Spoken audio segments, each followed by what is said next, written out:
அனைவருக்கும் வணக்கம். இன்னைக்கு ப்ரீ மார்க்கெட் அனலைஸ்ல எந்த ஸ்ட்ரைக் எந்த விலைக்கு ஏவோ ஆர் பிலோ சஸ்டானா மார்க்கெட் என்ன டைரக்ஷன் இருக்குன்னு பார்க்கலாம். அதுக்கு முன்னாடி நம்மளுடைய இன்ட்ராடே கிளாஸுங்க ஆப்ஷன் பையிங் பொசிஷன் கிளாஸ். இது வந்து ரெண்டு கிளாஸும் இருக்கு. Position option buying intraday option buying பண்றதும் ஆப்ஷன் செல்லிங்கும் பண்ணலாம். அந்த மெத்தட்ல ரெண்டுமே இந்த கிளாஸ்ல இருக்குங்க. இதுல இந்த டாபிக்ஸ் எல்லாமே கவர் ஆகும். நம்ம ஓல்டு ஸ்டூடெண்ட்டுக்கு இதில் புதுசாக ஒரு 3-4 கான்செப்ட் புதுசாக உள்ள கொண்டு வந்திருக்கோம்.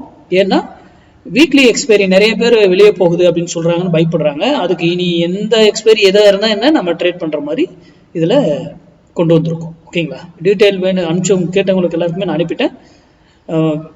யாருக்காவது வரலனாக்கெல்லாம் எனக்கு மெசேஜ் பண்ணி டீட்டெயில் வாங்கிக்குவோம். சரி, இன்னைக்கு நம்ம எந்த ஸ்ட்ரைக் எப்படி இருந்தால் என்ன வந்து பார்க்கலாம்.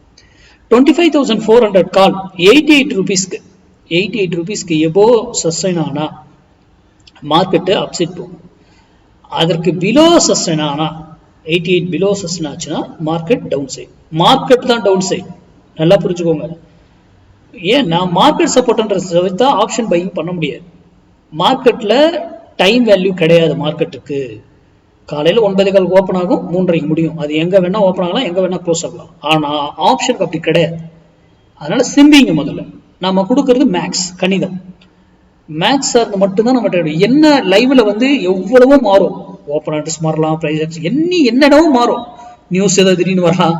ஆனால் மேக்ஸ்ல இங்க நடக்காம எதுவுமே நடக்காது. அதுதான் மேக்ஸ். அப்போ 88 ரூபீஸ் வரும்போது நீங்க உங்க டிசிஷன் எடுத்து 88 ரூபீஸ்க்கு மேலதான் இருக்கா கீழே தான் இருக்காங்கிறது ஃபால்ஸா கூட இருப்பாங்க. நேற்று வீடியோலையும் நான் போஸ்ட் மார்க் சொல்லியிருப்பேன். நேற்று கொடுத்தது கீழே அவ்வளவு தூரம் வந்தது ஃபால்ஸ்.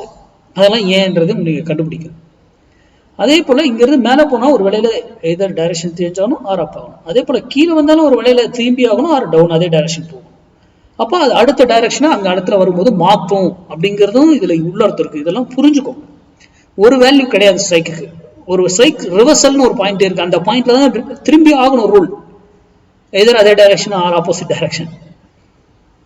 சரி, இப்போ நான் 88 கொடுத்துருக்கேன். இந்த பிரைஸ் வரல, என்ன பண்ணுவீங்க? மேலே அப்படியே மேலே போயிடுச்சுன்னா தெரியாது, விட்டுருங்க, இக்னோர் பண்ணிடுங்க. ஏன்னா மேக்ஸ் வேல்யூ உங்களுக்கு தெரியாது. மேலே வேல்யூ இருக்கும், அது அங்கே பை எடுத்துட்டு போயிட்டே இருக்கும்.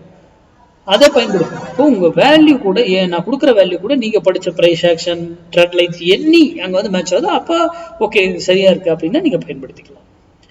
அடுத்த வீடியோவில் சந்திப்போம். நன்றி, வணக்கம், வாழ்க வளமுடன்.